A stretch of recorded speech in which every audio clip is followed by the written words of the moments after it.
పక్కా evidence ఉన్నాయి. ఇవన్నీ ఇలా విచిత్రంగా అడుగుతున్నారంటే నమ్మడానికి ఒళ్ళు బద్ధకం. ఇంకా చెప్పాలి అంటే వీళ్ళకి చదవడానికి ఇంకా బద్ధకం. ఈ దేవుడు ఎట్లా అయినా సరే గాలి దేవుడు అని అనుకోవాలంటున్నాడు. అబ్రహాం అన్నవాడు నిజంగా ఉన్నాడు.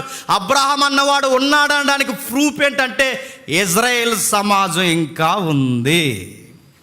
ఉందా లేదా? ఇశ్రాయేల్ ఎవరికి పుట్టారు? ఇస్సాకు పుట్టారు. ఇస్సాకు ఎవరికి పుట్టాడు? అలా గాల్లో పుట్టాడా? గ్రహాంతర జీవా? నేను అడుగుతున్నానండి. ఒక పెద్ద బుక్ ఉంటుందండి క్రిస్టియన్లో, మీరు వీలైతే చదవండి. దాని పేరు ఏంటి చెప్పిన? ఆర్గ్యుమెంట్. ఆ బుక్ పేరు ఆర్గ్యుమెంట్. కోర్టులో ఉంటుంది చూసారా, ఇంత పెద్ద సుత్తి.